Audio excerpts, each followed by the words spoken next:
Welcome to question 65 of the Secunda Secundae. The topic for this lecture is the other injuries committed on the person, and I'm Dr. Thibault.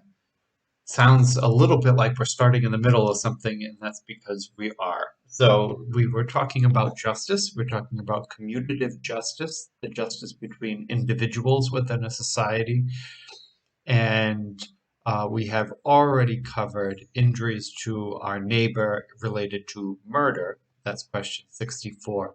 And the next question will be related to theft and robberies, question 66. So those aren't included in here. So when they talk about other injuries, they mean the injuries other than murder, theft, and robberies. That's under this section here. And these are mutilations, blows or hitting someone, striking, and imprisonment are the three covered in this section. So as you can tell, it's a fairly short section. So for maiming, this one is kind of challenging, to be honest. It's it's a bit challenging because it's dealing with maiming, which we just came from murder. So by murder, they meant quite literally murder, killing. So when we're talking about, we move from murder, we have maiming, and next is hitting somebody. So you would think that this would be dealing about actually mutilating someone. In English, they wrote maiming, but if you look to the Latin mutilare, it sounds almost like it is mutilation. So you would think, this murdering is a corporeal act, and hitting somebody is a corporeal act. Therefore, maiming must be we're dealing with a corporeal act. And there is some element of this, but as soon as St. Thomas gets to his answer and his explanation, he's really not talking about physical maiming of mutilating a person's body in the same sense. And even looking to the objections, they're not really aiming at the issue of a physical mutilation of a human person. They're talking about the spiritual, and probably the thing most closely related to it under our common understanding would be something like excommunication.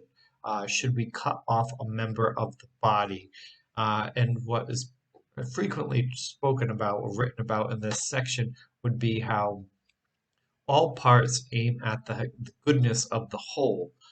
Therefore, if one part of the body is depraved in some way, if it is festering, for the sake of the health of the whole, you need to cut off that festering body part, otherwise it will destroy the entire body part.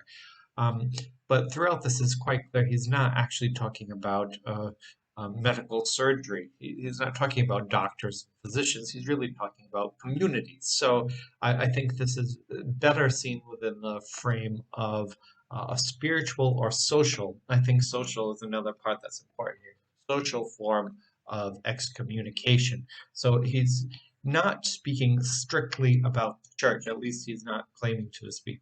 He's not stating specifically that he's talking about the church. He's not stating specifically that it's about our government. He seems to be saying in in any sense of a body whatsoever. So, yes, this applies to the politic, the city. It applies to the church body. It also, I guess, might apply to the family body. It could apply to a business as a body. It could apply to a university. It could apply to basically any body of people who are working together for a common good, anything that unites them together. What happens when one member of your group is is festering? It is destroying the whole. It is not adding to the good of the whole. And this is a bit of a challenging point because he says it's better not to be cutting things off if you can avoid it. That there's a spiritual advantage to not be cutting things off. There's always somebody we can cut off. This isn't a case of the weakest link or the reality series, The Survivor, any one of the number of reality series where each week we're going to knock off the weakest person.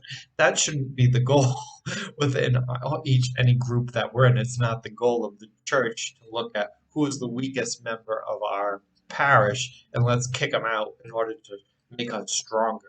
We would be stronger without them. The goal would be that we work with people would be the ultimate goal. But if somebody is actually, in some sense, festering, uh, corrupted in some sense, where it's killing the body, it might kill off the whole. Even with if I guess that's your corporation or your, any group that you're in. If one member might destroy the whole of it by remaining, it would be better to cut them off in a sense. And there is some element in here where we can also look at uh, this idea that it removes the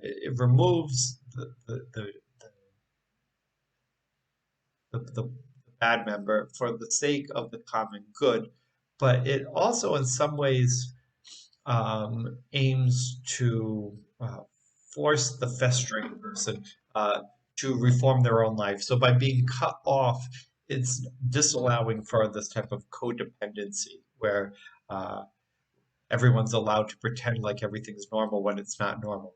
Uh, by the cutting off, it kind of forces a person to reform, um, and it doesn't seem to suggest that you can't be there to help the person reform, but if when as a member of the group they are unwilling to reform in any way, then it would be better to kick them out, to remove them from the group in order to allow them to try to figure it out on their own. And maybe you help mentor them outside of the community until they're at the point in which they can then re-enter the community, whatever type of community that is. He does point out in the last of the responses to the objections. And in the last objection, this idea that we cannot self mutilate. Now, this is the one section where it seems to be most closely related to some type of corporeal maiming of one's own physical body. And he brings up the First Council of Nicaea, which said that we can't um, self-mutilate ourselves of our body because clergy in the first few centuries, some of them were self-mutilating. They were becoming uh, eunuchs for the sake of the kingdom quite physically. And the church fathers responded very uh, strongly that you can cut off all the parts of the body you want.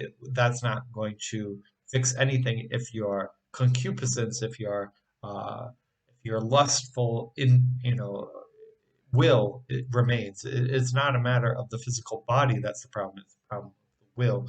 So that part it looks almost corporeal, but I think stepping back again, some of the language is a little bit unclear, but I think there's still an element of this being more of a spiritual versus um, or spiritual social rather than corporeal because uh, you know he brings up the idea of the will. So you can't cut yourself off.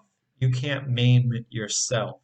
I think that's a kind of an interesting spiritual point. So, uh, for example, like one person couldn't say, well, you hear this all the time. I can't go to church because if I did, the roof would collapse on me. Lightning would strike me if I were to end it. So I'm going to self-excommunicate myself from the church. Um, he would say that there's really no legitimate way of doing that. You can present yourself before the community. If the community is correct, then the community could excommunicate you. But you really should be the one that judges yourself in that regard. And if you have enough of a sense of the will to withhold yourself from the community, then you have enough of a sense of a will to reform yourself. If you are aware that you have a problem and you recognize that it is your problem, then the correct thing to do would be to correct your problem and seek help for your problem rather than to just cut yourself off. So I see that still as related to the social in relation to the will. The next one is blows, or as it says in the little headline above it, the the the discipline of children or slaves, which again would not be that popular today. The idea of disciplining slaves, um, but the point is that you cannot hit anyone unless you have jurisdiction over that person. So if you're out at the bar and you've been drinking and somebody steps on your foot, you can't hit someone. You don't have the ability to hit people. If you say that person is a terrible sinner, so I'm going to hit them, well, you have no, as a private citizen, you have no jurisdiction in order to start hitting people who you think are sinners. Um, that's not your role. Um, Now, if somebody hits you, you can have self-defense. We've already covered self-defense in question 64. So self-defense is in there. But you don't have the ability to go around judging our neighbors, saying, this one is a sinner and this one is a sinner. Therefore, my response would be I can physically hit them. Yeah, you can't do that. That is very clear. You can't do that. You can only hit those who you have jurisdiction over. Well, who do you have jurisdiction over? Well, your children, uh, and at the time when St. Thomas wrote this, slaves, right? And I've already talked about this issue of slaves numerous times, but uh, anyway, well, we'll start with children. Children, uh, in the uh, in the contra argument, were three lines of scripture: "He that spareth the rod hateth his son." The next one, also from Proverbs, thou shalt beat him with a rod and deliver his soul from hell. And then the last one I'll get to, but that's related to slavery. Um, what is the purpose of hitting your child or hitting the person you have jurisdiction over? Uh, it really is for the sake of the child. In both of these quotes, it is not for the sake of the parent who hits the child, but for the sake of the child that the hitting is done.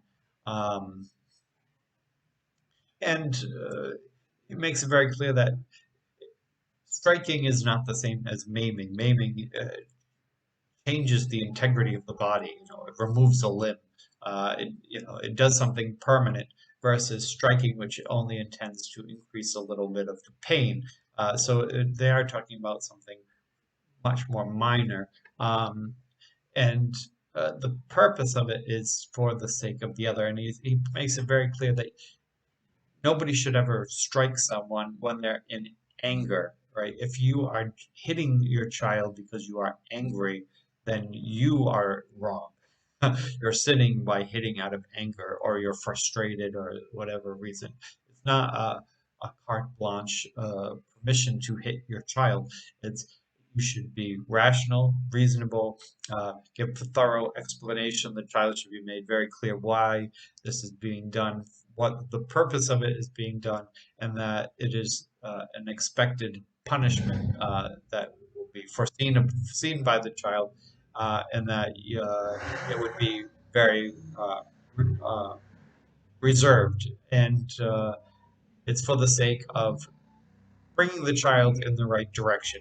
Now, many people would probably still disagree with that type of corporal punishment today, if we want to keep with the against it as a literal sense.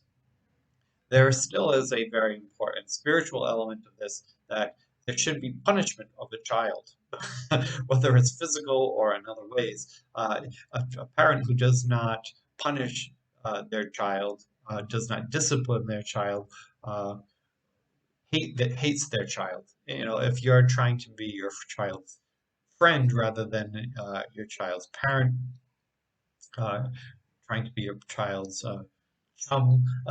because you have something where you want to be liked as the parent. Well, it's not your job to be liked as the parent. It's your job to make sure the child uh, is best fit for their future happiness in this life and in the next. Um, uh, this idea that you should beat the child with a rod to deliver the soul from hell is not to beat the hell out of the child, but to, if you don't put the child in the right direction, you will be leading the child in the wrong direction.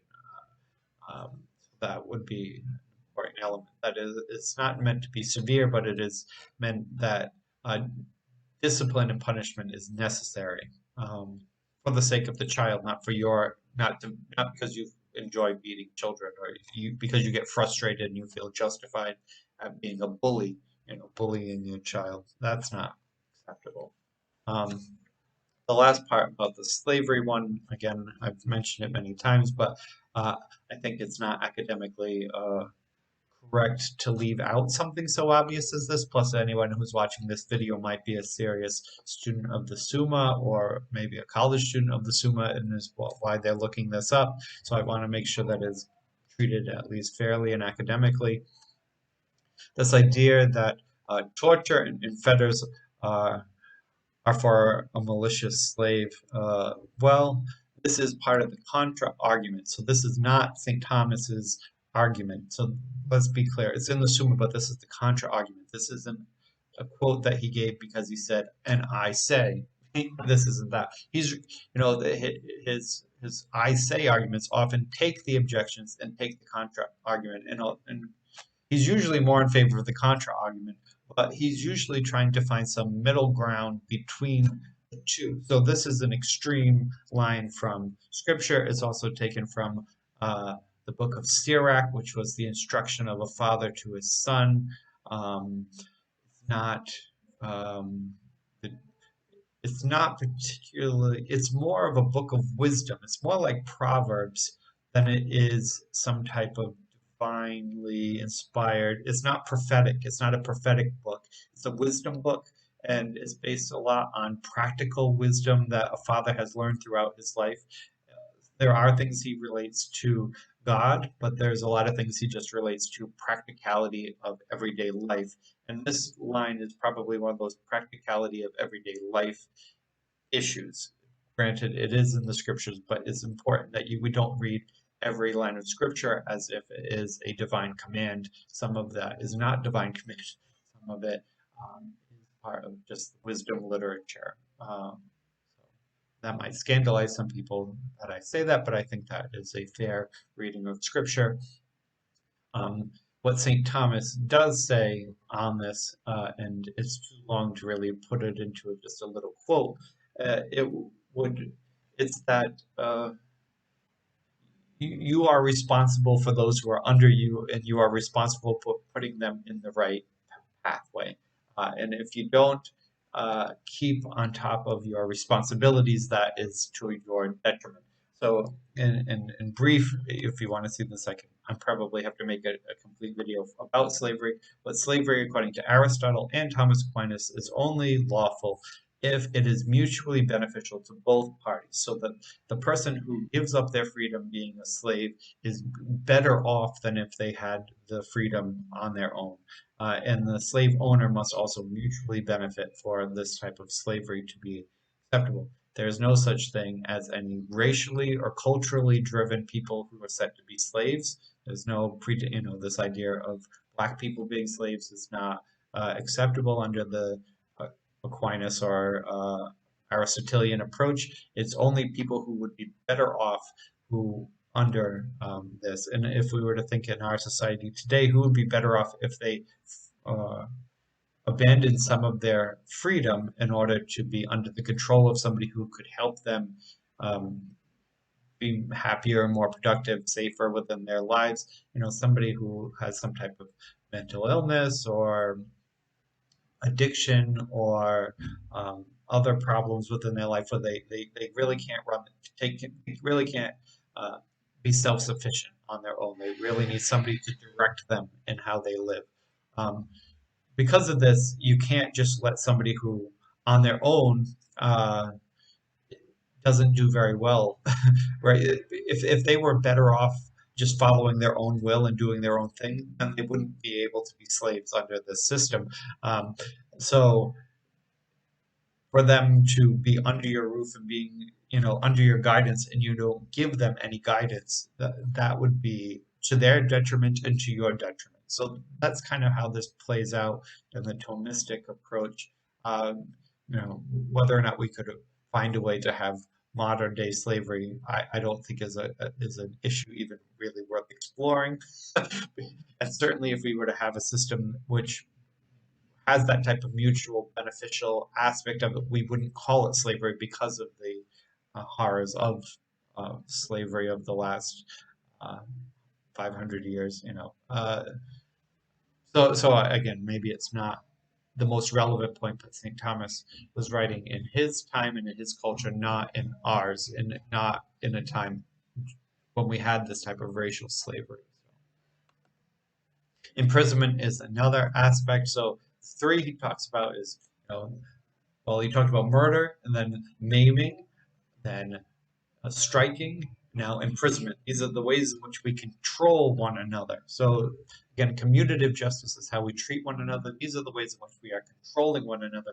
Which ways can we lawfully control one another? Which ways can we not lawfully control one another within society?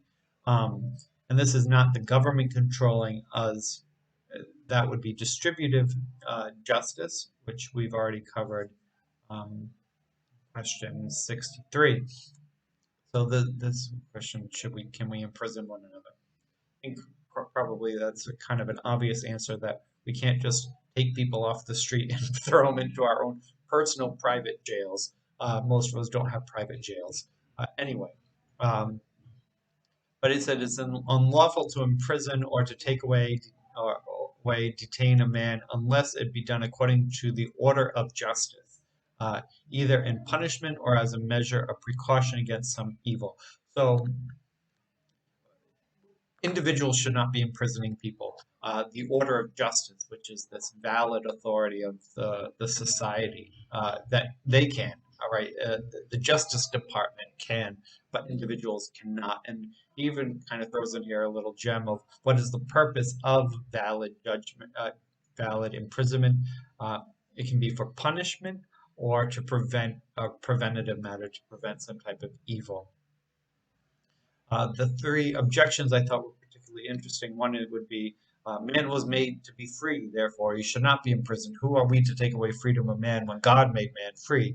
And St. Thomas points out, well, if somebody abuses that freedom and does harm, is now a harm to other people, then they should be restricted by the lawful authority to do that.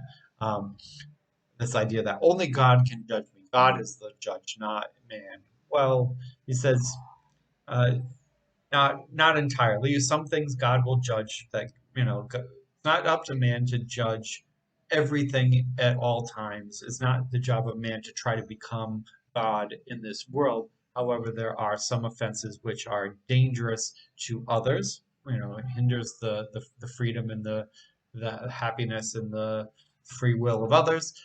There's ways which we, maybe some things are only known to the mind of God, but there's some things we do know. If this person is a serial killer, well, we know that what they're doing is wrong. Well, we know that what they're doing is a serious offense to the common good, and we know what they're doing is a serious sin to their own soul. So by throwing them in jail after having some due process and valid authority, if we prevent this person from murdering more people, we're actually doing good by this person's soul. We're also protecting the common good. So although some things only God might know, there's some things we do know, and there's some things we can do about this. So therefore, we have valid authority to do what we can in order to prevent further harm to the common good and further evil being done in our society. Ultimately, though, God will be the judge for everyone. And you have no authority to restrain me is another one. And this idea that only the order of justice has the right to restrain someone. Only the Justice Department has the ability to restrain someone. Well, St. Thomas says, well, in the short run, you can, for a short term, detain somebody. You have a short term, you can imprison someone for a short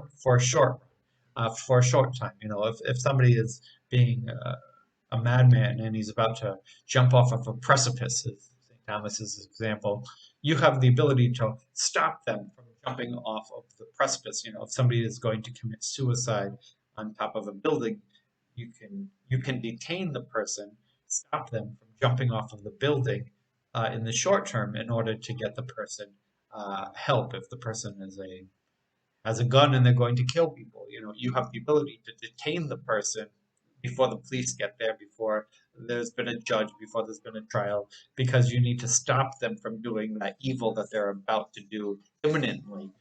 So therefore, you have the ability to restrain people, but not for a long period of time. You can't have the private prison in your house. The last section, again, this was a pretty short section. All four of these issues were fairly short. Is the sin aggravated by relationship? So this is kind of an interesting one where it's if we were to do any of the above, murder, maim, strike, or imprison, is the sin, greater based on the relationships people have? And he says, all things being equal, an injury is more grievous sin according to the effects on uh, its effect on more than one person, more people.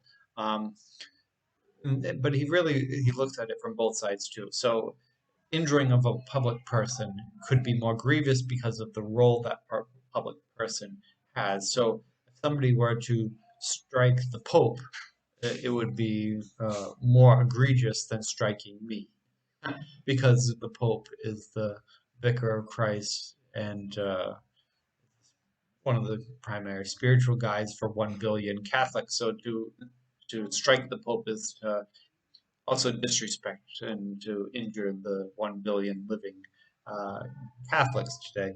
The imprisonment of the Dalai Lama is more impactful to the Buddhist community than the imprisonment of any random Buddhist select because he's the Dalai Lama. So I think that's kind of an obvious thing. Somebody were to murder the president of the United States is more egregious than just murdering any random American because of the role the person has, the relationship that person has to the society. Um, but then he also looks at the injuring of the widow and the orphan. And as the first one was because the person has so many connections with so many people within society, the second one, the widow and the orphan, the sin is more egregious because the people have so few other contacts. So if you injure the widow has nobody else to console her. If you injure the orphan doesn't have parents or family to console the orphan, because the person has no other relationships. That sin is more egregious. So the amount of positive relationships affects the degree of sin, but also the lack of relationship affects the degree of sin. Um, and then lastly, he talks about injuring of a spouse. He uses the idea of adultery, where even if he uses the example of the wife, even if the wife were to commit adultery willingly versus rape, there's still an injury to the spouse. So when you injure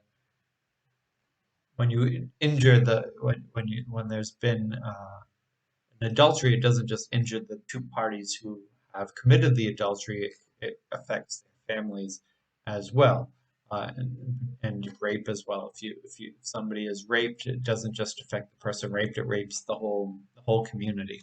So. Um, in conclusion, just to re-summarize the four articles, you can maim in order to preserve the health of the body, although any serious type of maiming probably should come from the public authority rather than an individual. You can strike a person only if you have jurisdiction over that person, and you only strike a person when it is for the sake of correcting them in a way that is useful to them, not out of your own anger or your own desire to hit someone. Um, you can restrain an individual in society. The proper method for imprisoning somebody would be through the public system, the public way of doing it, and that is to punish and to avoid the person from doing further evil. You can do it an individual can detain somebody in the short term in order to prevent them from doing immediate, imminent danger to themselves and others. Um, And then not all injuries are equal. So when we look at to the degree in which an injury occurs, whether by murder or maiming or uh, striking or by imprisonment, we must also look at their relationships to see the degree in which the evil has been done. In the next topic on question 66, we will be looking at robbery and theft, and that's it for today.